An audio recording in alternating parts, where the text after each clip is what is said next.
It's a big shock when I heard the death of His Excellency Raisi.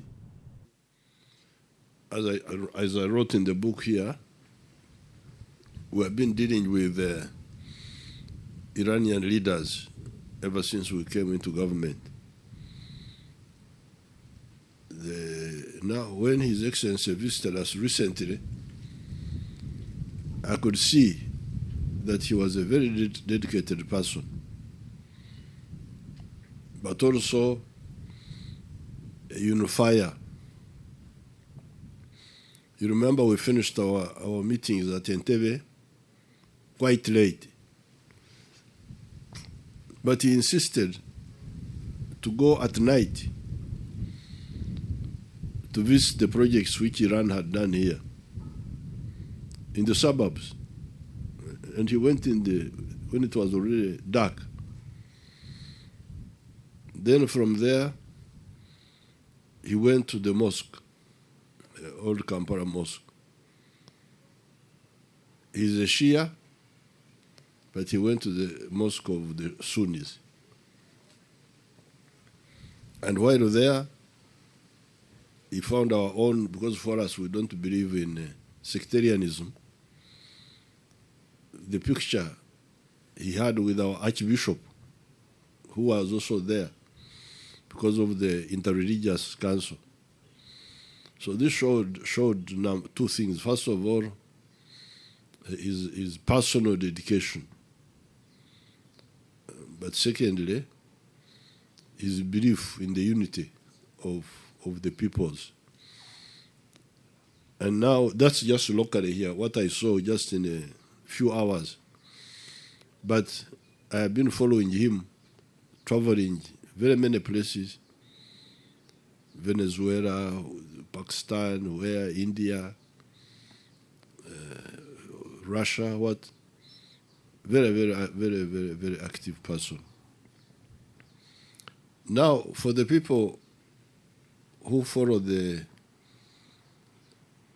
who don't know much about world events, they don't know the history of Iran, like they don't know the history of many other places.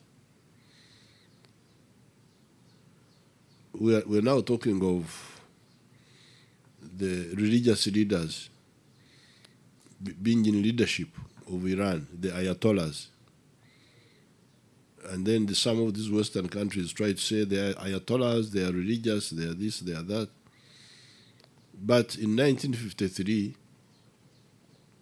there was an elected leader of Iran, Mossadegh, who was not a cleric, he was not a priest, he was just a reformer, a Democrat, and who was overthrown by the CIA, led by a character called Kermit Roosevelt.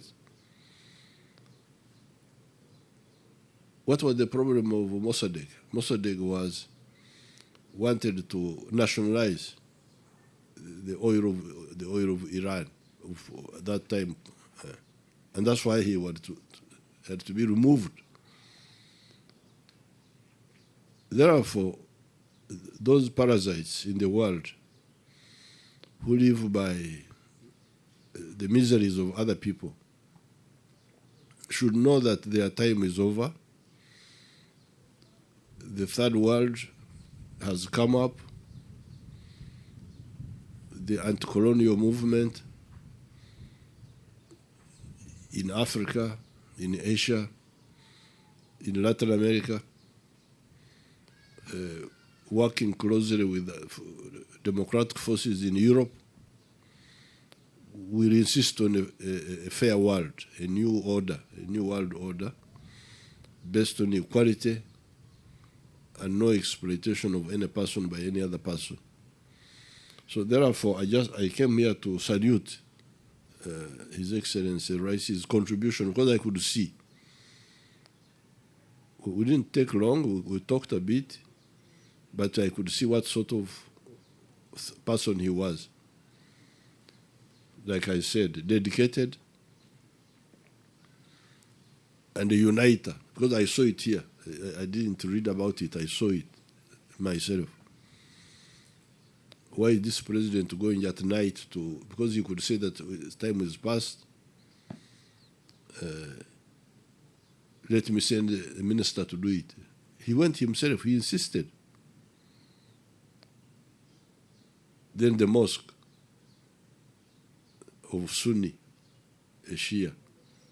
These are small things, but very, very, they can show you what person he was.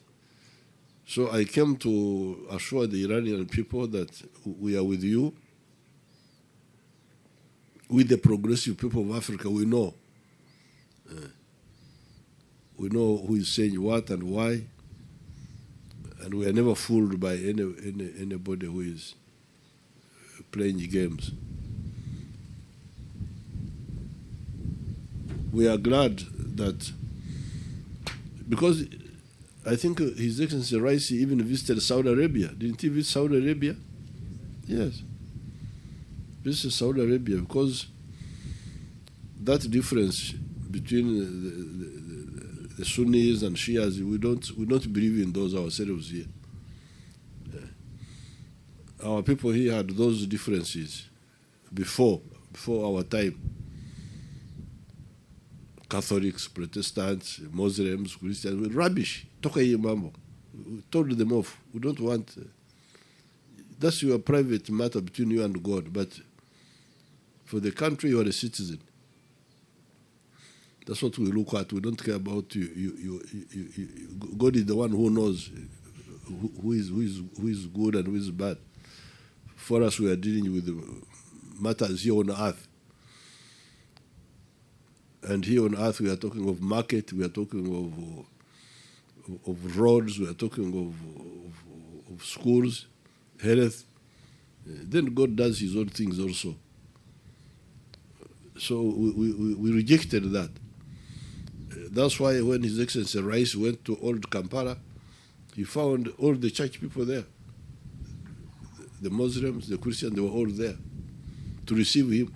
And that picture you should put it out on the social media, the one where he was with the Mufti and with the Archbishop. It's very, very important legacy for His Excellency Raisi. May his soul rest in eternal peace. Thank you very much.